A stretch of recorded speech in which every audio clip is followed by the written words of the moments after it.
Hello students, welcome to our channel chemistry by Veerpal ma'am. हम बात कर रहे थे उपसंयोजक यौगिकों की, जिसमें हमने अपना जो है बेसिक कॉन्सेप्ट कर लिया है। आज हम करेंगे उपसंयोजक यौगिकों का नामकरण।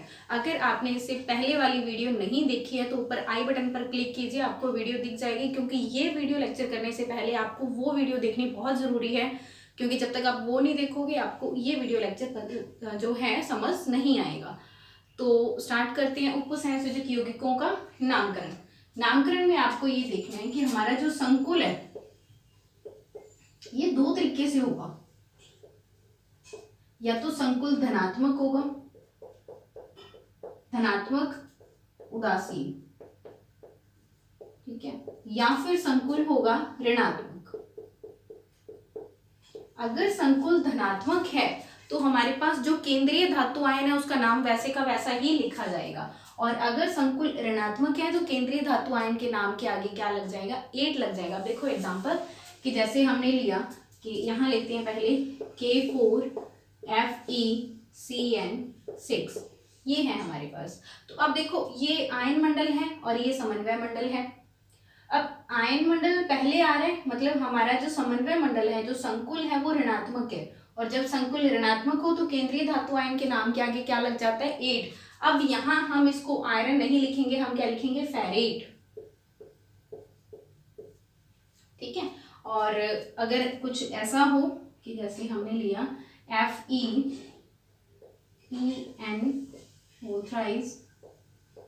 और यहां हमने ले लिया Cl2। अब देखो समन्वय मंडल पहले आ रहा है, इसका मतलब है कि समन्वय मंडल हमारा धनात्मक है, संकुल धनात्मक है। और जब संकुल धनात्मक हो तो उसका नाम वैसा का वैसा ही लिखा जाएगा, हम इसको आयरन लिखेंगे। आप फेरस या फेरिक मत लिखना, क्योंकि फेरस होता है जब Fe+2 ऑक्सीकरण अवस्था में हो। आप देख लेना, अगर इसमें Fe+2 ऑक्सीकरण अवस्था में आ रहा है, देखो ये हो गया 0, ये -2, x -2 is equal to 0, x is equal to +2, यानी कि Fe+2 ऑक्सीकरण अवस्था में। तो हम या तो इसको यहाँ लिखेंगे फेरस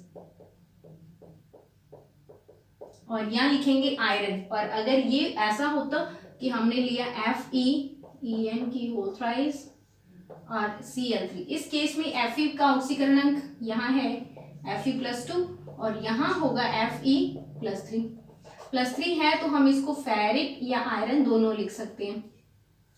अब संकुल पहले आ रहा है इसीलिए हम इसको फेरस या फेरिक या आयरन लिखेंगे। लेकिन अगर संकुल बाद में आ रहा है, संकुल ऋणात्मक है, तो उस केस में केंद्रीय धातु आयन का नाम जो है उसके नाम के आगे 8 लगेगा, फेरेट बन जाएगा ये। और एग्जांपल देखते हैं, जैसे अगर कॉपर है, कॉपर Cu, तो इसका क्या बन जाएगा? इसको तो कॉपर ही लिखेंगे। और ऋणात्मक में क्या बन जाएगा? ऋणात्मक में बन जाएगा क्यूपरेट, 8 लग जाएगा। अगर प्लेटिनम है तो इसका नाम तो अगर संकुल धनात्मक या उदासीन है तो प्लेटिनम ही रहेगा। अगर संकुल ऋणात्मक है तो ये बन जाएगा प्लेटिनेट। और अगर ऑरम है, ऑरम मतलब gold, AU, Latin name Auñón है इसका, और ये क्या बन जाएगा? ऑरेट बन जाएगा। अगर कोबाल्ट है, CO, कोबाल्ट, तो ये क्या बन जाएगा? कोबाल्टेट बन जाएगा, कोबाल्टेट, ठीक है। कॉपर, अगर क्रोमियम है तो नाम अगर संकुल धनात्मक है तो क्रोमियम ही रहेगा, और अगर संकुल ऋणात्मक है तो क्या बन जाएगा? क्रोमेट बन जाएगा। ये पहला रूल है और ये नेम है। ये चीज अगर आपको समझ में आ गई तो नेम में कोई प्रॉब्लम नहीं आएगी। अगर ये चीज आपको समझ में नहीं आई तो आपका नेम गलत हो जाएगा। अब देखिए, संकुल या तो हमारा धनात्मक होगा या ऋणात्मक होगा। इसके बारे में कैसे पता चलेगा? प्रीवियस वीडियो लेक्चर में सब कुछ एक्सप्लेन किया हुआ है, फिर भी दोबारा बता देती हूँ कि जो चीज पहले आती है वो धनात्मक होती है। अगर संकुल पहले आ रहा है तो संकुल धनात्मक है, अगर कोई आयन पहले आ रहा है तो हमारा जो संकुल है वो ऋणात्मक हो जाएगा, आयन धनात्मक हो जाएगा। दूसरा नियम देखते हैं इसका। ये तो हो गया कि जो पहले आएगा उसका नाम पहले लिखा जाएगा। दूसरा नियम क्या है कि जो पहले आएगा उसका नाम पहले होगा। तो जैसे हमारे पास K4FeCN6, ये समन्वय मंडल है, ये आयन मंडल है। तो आयन मंडल पहले आ रहा है तो हम इसका नाम पहले लिखेंगे पोटेशियम। अगर समन्वय मंडल पहले आ रहा है, मान लो ये ऐसे होता K4 Fe, यहाँ करते हैं En की होल थ्राइस Cl2। तो इस केस में क्या होगा, इस केस में हमारा समन्वय मंडल पहले आ रहा है तो हम समन्वय मंडल का नाम पहले लिखेंगे, आयन मंडल का नाम बाद में लिखेंगे। तीसरा नियम क्या होगा कि जब भी समन्वय मंडल का नाम लिखा जाएगा वो एक ही लाइन में लिखा जाएगा, मतलब उनके बीच में गैप नहीं होगा। जैसे हमने यहाँ लिख दिया, ये हो गया पोटेशियम, फिर हम स्पेस छोड़ेंगे थोड़ी, फिर हम इसका नाम लिखेंगे। ये जो बड़े ब्रैकेट में है समन्वय मंडल जो है, ये पूरा एक ही लाइन में बिना गैप छोड़े आपने लिखना है, ठीक है। दूसरा नियम समझ में आया आपको कि जो पहले आएगा उसका नाम पहले लिखेंगे। तीसरा नियम कि समन्वय मंडल का नाम जब भी लिखा जाएगा वो बिना गैप छोड़े लिखा जाएगा। चौथा नियम जो है कि जैसे ही हम इसका नाम लिखेंगे, आयन मंडल का नाम लिखेंगे, तो यहाँ इनके आगे इनकी संख्या नहीं लिखेंगे, मतलब आप इसका नाम ऐसे नहीं लिखोगे टेट्रापोटेशियम, ये गलत है। आपको सीधा लिखना है पोटेशियम, ठीक है। तो यहाँ सीधा पोटेशियम आएगा, यहाँ सीधा क्लोराइड आएगा, डाइक्लोराइड नहीं आएगा। तो आयन मंडल का नाम जब भी लिखोगे आप बिना उसकी संख्या बताए सिर्फ आयन का नाम बताना है आपने, ठीक है। नेक्स्ट हमारे पास जो है पांचवा नियम कि केंद्रीय धातु आयन का नाम सबसे लास्ट में लिखना है। कि नाम हम कैसे लिखेंगे, पहले तो जो पहले आया हमने उसका नाम लिख दिया, उसके बाद हम क्या करेंगे, जो बड़े ब्रैकेट में है इसको बिना गैप छोड़े लिखना है। लेकिन स्टार्ट कहां से करेंगे, स्टार्ट हम करेंगे लिगेंड के नाम से, लिगेंड का नाम, फिर उसके बाद लिखना है आपने केंद्रीय धातु आयन का नाम, फिर उसके बाद उसकी ऑक्सीकरण संख्या रोमन अंकों में, इस तरीके से लिखना है। पहले लिगेंड का नाम जो बड़े ब्रैकेट में है इसको बिना गैप छोड़े लिखना है आपने। पहले लिगेंड का नाम आपको अल्फाबेट के अकॉर्डिंग लिखना है। देखो यहाँ तो जैसे हमारे पास एक ही प्रकार का लिगेंड है तो होमोलैप्टिक संकुल है ये, मतलब सिर्फ CN जुड़े हुए हैं। अगर हेटेरोलैप्टिक होता, ये भी होमोलैप्टिक है, एक ही प्रकार के लिगेंड जुड़े हैं, लेकिन अगर एक से अधिक प्रकार के लिगेंड जुड़े होते, मान लो यही ऐसे होता K4 Fe CN2 Cl2 NO2-1, ये होता है इस तरीके से। तो ये हेटेरोलैप्टिक हो गया, अलग अलग प्रकार के लिगेंड जुड़े हुए हैं। तो इस केस में हम कैसे करते हैं, इसको हम इस तरीके से करें।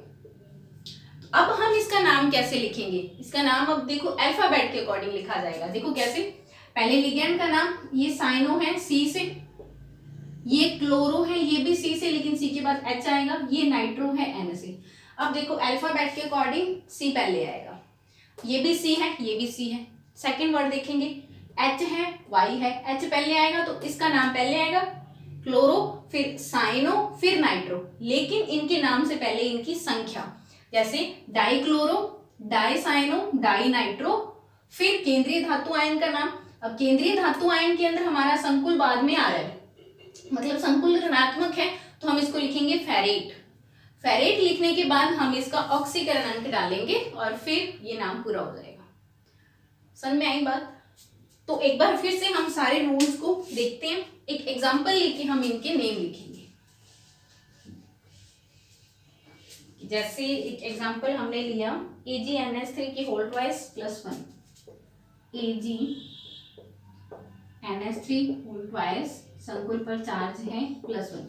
अब हमारा संकुल धनात्मक है, संकुल धनात्मक है तो आपको पता है कि इसका नाम अर्जेंटम या सिल्वर लिखा जाएगा, 8 नहीं लगेगा। दूसरी चीज, अब यहाँ पर आयन मंडल में कुछ भी नहीं है तो हम इसका नाम ही यहाँ से स्टार्ट करेंगे। फिर हमने बताया कि सबसे पहले लिगेंड का नाम लिखेंगे। लिगेंड हमारे पास एक ही तरह का है, एमीन बोलते हैं। इसी प्रीवियस वीडियो लेक्चर में हम सारे लिगेंड्स को डिटेल में कर चुके हैं। तो ये एमीन है, तो कितने एमीन है? 2। तो हम स्टार्ट कहाँ से करेंगे? डाई एमीन, उसके बाद फिर और कोई लिगेंड है नहीं, फिर सिल्वर या अर्जेंटम। ये लोग सिल्वर, स्पेस नहीं छोड़नी इनके बीच में, अब इसका ऑक्सीकरण अंक इस तरीके से ब्रैकेट में रोमन अंकों में लिखेंगे। तो ऑक्सीकरण अंक हम कैसे निकालते हैं? Ag का ऑक्सीकरण अंक हमने x माना, NH3 ये हमारा उदासीन लिगैंड होता है +0 और बराबर में क्या आ जाएगा +1। प्रीवियस वीडियो लेक्चर में मैंने आपको ऑक्सीकरण अंक निकालने भी बताए हैं, तो जब तक आप वो वीडियो लेक्चर नहीं देखोगे आपको ये समझ नहीं आएगा। तो यहाँ ऑक्सीकरण अंक कितना आ जाएगा +1। तो हम यहाँ क्या करेंगे रोमन अंकों में 1। तो इस तरीके से आपको नाम लिखना है, ठीक है। संकुल धनात्मक है तो हमने सिल्वर लिख दिया। नाम के बीच में स्पेस नहीं देना है।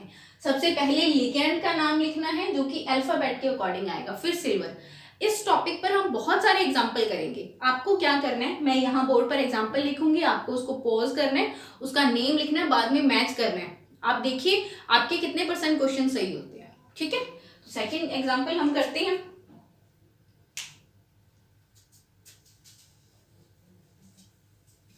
पहले K4FeCN6। अब देखो पोटेशियम ये पहले आ रहा है तो हम इसका नाम, आपको टेट्रा पोटेशियम नहीं लिखना है, आपको सिर्फ पोटेशियम लिखना है। पोटेशियम, फिर आप स्पेस छोड़ोगे, फिर पहले लिगैंड का नाम, लिगैंड का नाम साइनो है, 6 है तो हेक्सासाइनो, हेक्सासाइनो। फिर अब लिगेंड हमारा कॉम्प्लेक्स हमारा बाद में आ रहा है, मतलब कॉम्प्लेक्स हमारा क्या है ऋणात्मक है, तो ये फेरेट हो जाएगा,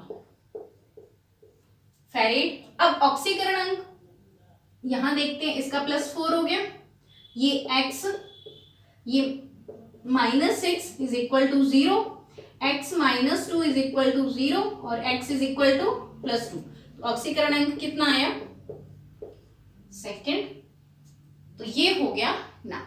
अब यहाँ कोई चार्ज नहीं है ना, तो यहाँ आयन नहीं लिखेंगे, अगर चार्ज होता तो हम आयन लिख देते। इसका नेम क्या हो जाएगा पोटेशियम टेट्रा पोटेशियम नहीं लिखना है आपने, पोटेशियम हेक्सासाइनोफेरेट सेकंड, ठीक है। तो ये हो गया इसका नाम।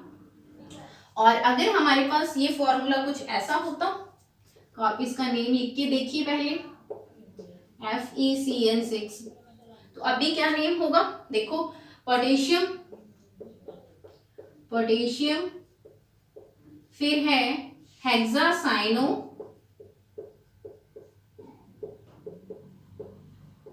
फिर ये हो जाएगा फेरेट क्योंकि बाद में आ रहा है कॉम्प्लेक्स हमारा, हेक्सासाइनोफेरेट। ऑक्सीकरण अंक देखते हैं, ये +3, ये +x, ये -6 इज इक्वल टू 0, तो कितना आ जाएगा 3 आ जाएगा। तो ऑक्सीकरण अंक थर्ड, यानी कि यहाँ Fe +2 ऑक्सीकरण अवस्था में है और यहाँ Fe +3 ऑक्सीकरण अवस्था में है, ठीक है। और एग्जाम्पल लेते हैं, आपको ये सभी एग्जाम्पल करने हैं, आपको बीच में से कोई भी एग्जाम्पल नहीं छोड़ना है।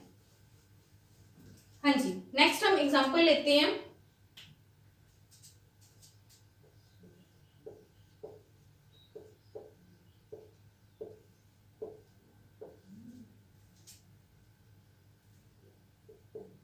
ये इसका नाम आप पॉज करके अपने आप लिखने की कोशिश कीजिए। तो सबसे पहले हम किसका नाम लिखेंगे लिगेंड का। लिगेंड हमारे पास 2 हैं, ये है Cl यानी कि क्लोरो और ये है एमीन। तो अब देखो A पहले आएगा, C आएगा, A पहले आएगा, कितने हैं 5 हैं, तो क्या नाम होगा पेंटा एमीन। फिर ये क्लोरो एक ही है तो सीधा क्लोरो हो जाएगा, क्लोरो। अब देखो कॉम्प्लेक्स पर चार्ज है पॉजिटिव, तो नाम क्या हो जाएगा कोबाल्ट, कोबाल्ट। ऑक्सीकरण अंक निकाले तो देखो ये होगा x, ये +0, ये -1 और ये बराबर में +2, तो x इज इक्वल टू कितना आ जाएगा +3, ये -1 इधर आके +1 हो गया, तो ये हो गया थर्ड।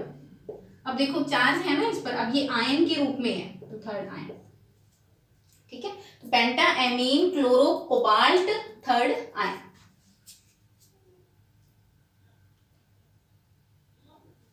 इसको क्लोरिडो भी लिखा जा सकता है, लिखा होता है कहीं कहीं क्लोरिडो, ब्रोमिडो, आयोडिडो, ठीक है। तो क्लोरो भी लिखा होता है और क्लोरिडो भी लिखा होता है, तो आपको दोनों नाम देखने को मिल सकते हैं, तो आपको यहाँ ध्यान रखना है। नेक्स्ट हमारे पास है अगला एग्जांपल के CrH2 4 Cl2 और कॉम्प्लेक्स पर चार्ज है हमारे पास +1। इसका नेम लिखिए, आप मैच कीजिए आपका क्वेश्चन सही हो रहा है कि नहीं हो रहा है।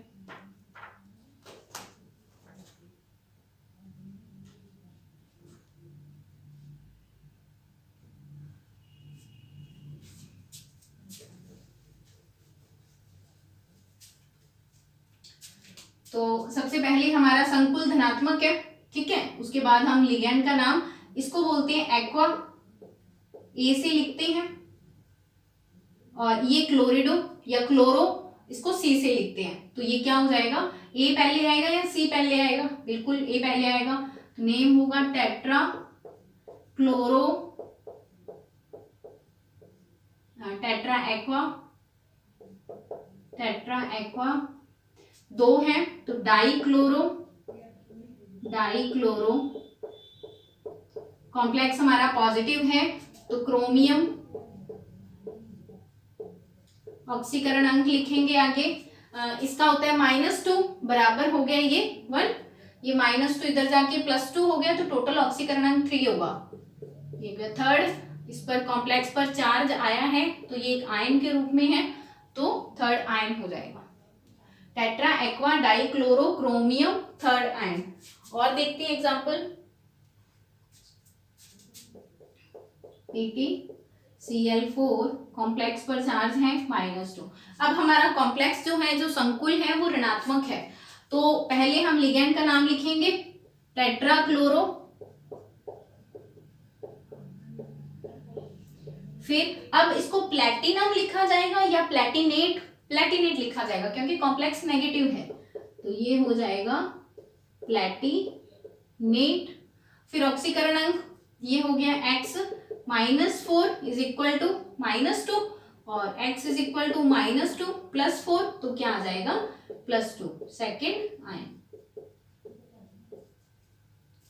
और एग्जाम्पल करते हैं हम।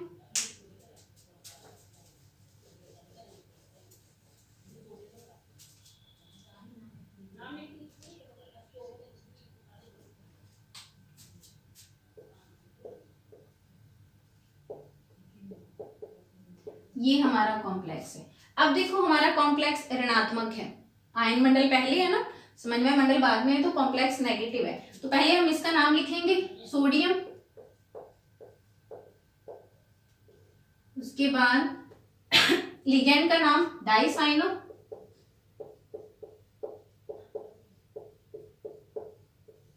अब अर्जेंटेट हो जाएगा ये, क्योंकि हमारा कॉम्प्लेक्स, अब यहाँ नेगेटिव चार्ज नहीं देखना आपने कि यहाँ नेगेटिव चार्ज है, आपको क्या देखना है कि समन्वय मंडल बाद में आ रहा है, तो हमारा ये समन्वय मंडल नेगेटिव है, तो ये क्या हो जाएगा अर्जेंटेट,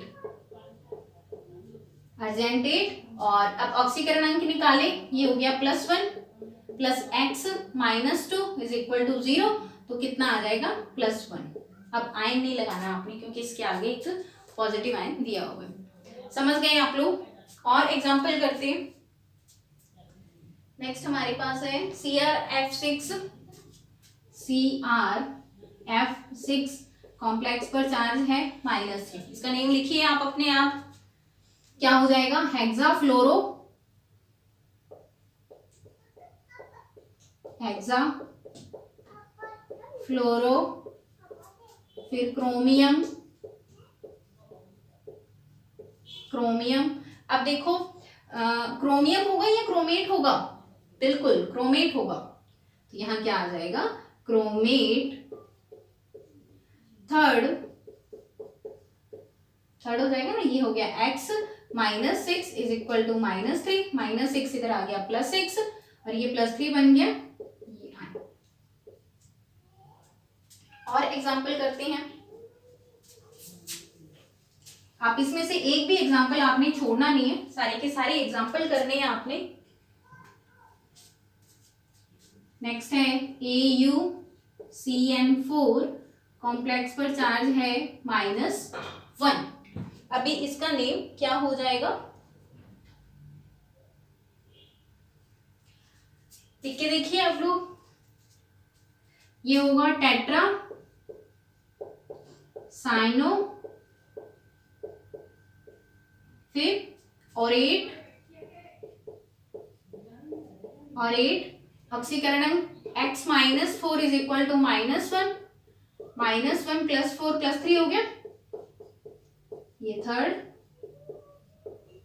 आयन। ठीक है, और एग्जांपल लेते हैं हम।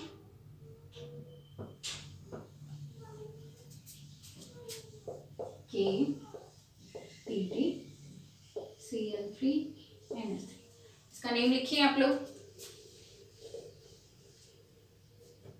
K मतलब पोटेशियम, अब स्पेस देंगे हम क्योंकि समन्वय मंडल है आगे।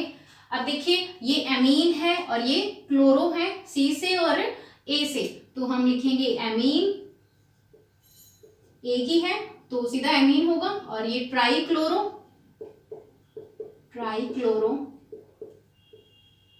और अब प्लेटिनम होगा या प्लेटिनेट होगा, कॉम्प्लेक्स बाद में आ रहा है तो ये क्या हो जाएगा, प्लेटिनेट। ऑक्सीकरण कितना होगा, ये हो गया +1, ये होगा +x, ये -3 NH3 0, तो -3 +1 तो कितना -2 इधर जाके +2, तो ये हो गया सेकेंड। और देखते हैं BF4 -1, BF4 कॉम्प्लेक्स पर चार्ज है -1, तो B बोरोन है, ये टेट्राफ्लोरो,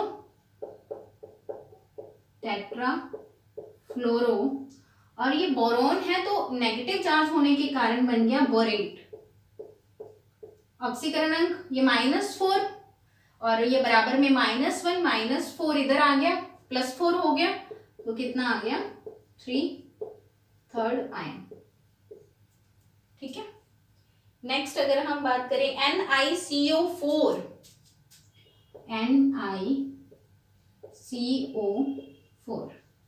अब देखते हैं इसका नाम, कॉम्प्लेक्स पर कोई चार्ज नहीं है तो निकिल रहेगा, और ये कार्बोनिल है, ये होगा टेट्रा कार्बोनिल निकिल। ऑक्सीकरण कितना आएगा 0। और देखते हैं हम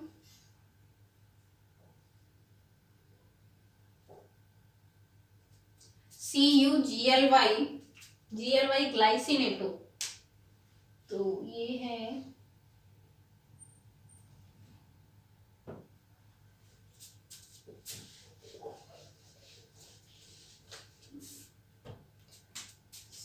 CuGly वोल्टवाइज, कॉम्प्लेक्स पर चार्ज है हमारे पास, कोई चार्ज नहीं है कॉम्प्लेक्स पर। अब बताओ इसका नेम क्या होगा, Gly ग्लाइसिनेटो, 2 बार है तो डाई ग्लाइसिनेटो। इसकी स्ट्रक्चर से आपको पता चलेगा कि इस पर चार्ज कितना होता है, इस पर चार्ज है -1। इसकी स्ट्रक्चर आपको प्रीवियस वीडियो लेक्चर में ऊपर आई बटन होगा, उस पर क्लिक करने से आपको प्रीवियस वीडियो लेक्चर देखने को मिलेगा, जिसमें आप इसको देख सकते हो। तो एक पर -1 चार्ज है, 2 है तो -2 हो गया, ये है कॉपर, और ये हो गया -2 इधर जाके +2, तो ये सेकेंड है। अब नेक्स्ट है हमारे पास एक टिपिकल सा एग्जांपल है MN3CO12। अब देखो ये कार्बोनिल है, 12 है, 12 के लिए यूज होता है डोडेका, यानी कि 10 के लिए डेक, 11 के लिए अनडेक और 12 के लिए डोडेक, तो ये क्या हो जाएगा डोडेका या डोडेक कार्बोनिल। मैग्नीज के 3 परमाणु हैं तो ट्राई मैग्नीज, 0 चार्ज आता है कार्बोनेट पर, तो ये हो गया 0।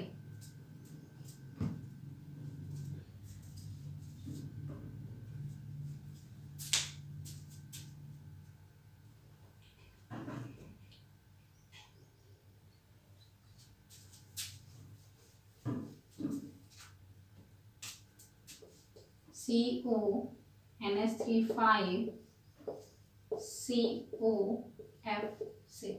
अब दोनों संकुल हैं हमारे पास। जो संकुल पहले आ रहा है ये संकुल हमारा क्या है, धनात्मक संकुल, और ये संकुल बाद में आ रहा है तो ये संकुल हमारा क्या है, ऋणात्मक संकुल। तो ऋणात्मक संकुल में केंद्रीय धातु आयन के नाम के आगे हम 8 लगा देंगे तो ये तो क्या बन जाएगा, कोबाल्टेट, और ये क्या रहेगा, कोबाल्ट। अब नाम लिखते हैं कि पेंटा एमीन कोबाल्ट। अब ऑक्सीकरण अंक निकालें, ये भी कोबाल्ट है, ये भी कोबाल्ट है। 2x प्लस ये हो गया 0 प्लस ये हो गया -6, -6 इज इक्वल टू 0, तो x इज इक्वल टू 6/2 यानी कि 3। तो इस पर भी ऑक्सीकरण अंक +3 है और नेक्स्ट वाले पर भी क्या आ जाएगा, +3। तो ये होगा हेक्साफ्लोरो, अब ये कोबाल्टेट हो जाएगा, कोबाल्टेट, और ऑक्सीकरण अंक वही 3rd है। ये ध्यान रखना। अब यहाँ दोनों कॉम्प्लेक्स थे हमारे, इसके कारण ये नाम आया हमारे पास।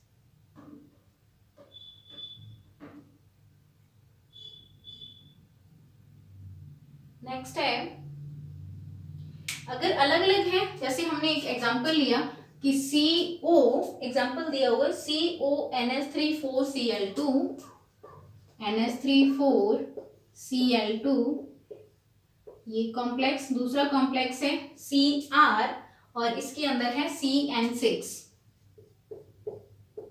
तो यहां हम ऑक्सीकरण अंक कैसे निकालेंगे, यहां ऑक्सीकरण अंक हमारे पास आएगा, इस NH3 की जगह यहां भी अगर हम ऑक्सीकरण अंक CN4 और यहां करते हैं H2O फोल्डर्स। अभी देखते हैं, पहले तो ऑक्सीकरण अंक निकाल लें हम, यहां दोनों का सेम ही आएगा, ये भी x और ये भी x हो जाएगा 2x प्लस NH3 का 0, Cl का -2 और ये Cn का -4, H2O का 0, तो 2x - 6 is equal to 0, 2x is equal to +6, x is equal to +3, यानी कि ऑक्सीकरण अंक क्या आएगा, दोनों का +3 आएगा। अब ये कॉम्प्लेक्स बाद में आ रहा है, तो केंद्रीय धातु आयन ये है, तो ये क्रोमियम से क्या हो जाएगा, क्रोमेट, लेकिन ये क्या रहेगा, कोबाल्ट ही रहेगा। अब हम इसका नाम लिखते हैं इस कॉम्प्लेक्स का। पहले ये है क्लोरो, ये है एमीन, एमीन पहले आता है तो ये होगा टेट्रा एमीन डाइक्लोरो। अब है कोबाल्ट, ऑक्सीकरण अंक कितना आएगा, 3rd। फिर इसका नाम थोड़ी स्पेस छोड़कर, ये एक्वा है, ये साइनो है, तो एक्वा में ए पहले आता है तो डाई एक्वा, और टेट्रा साइनो, और फिर इसका नेम क्रोमेट, और फिर ऑक्सीकरण अंक कितना आ रहा था हमारा, इसका भी 3 आ रहा है, तो ये 3rd। दोनों कॉम्प्लेक्स हो तो नाम इस तरीके से लिखा जाएगा। तो इसके लगभग सभी एग्जाम्पल हम कर चुके हैं, बाकी जो एग्जाम्पल हैं वो आपने करने हैं, आप करने की कोशिश करना। अगर आपको हमारी ये वीडियो लेक्चर पसंद आए तो प्लीज़ चैनल को सब्सक्राइब कीजिए और बेल आइकन को प्रेस कीजिए। और नेक्स्ट हमारा जो वीडियो लेक्चर होगा उसमें हम करेंगे कि आपको नेम दिया हुआ है, नेम से फॉर्मूला लिखना है। तो नेम से फॉर्मूला आप तभी लिख पाओगे जब आप मेरी फर्स्ट वीडियो देखोगे और सेकंड वीडियो देखोगे। इनको आप अच्छे से देखना, इनकी प्रैक्टिस करना, तो आपको 3rd वीडियो लेक्चर बहुत आसान और बहुत इंटरेस्टिंग लगेगा। Thank you so much.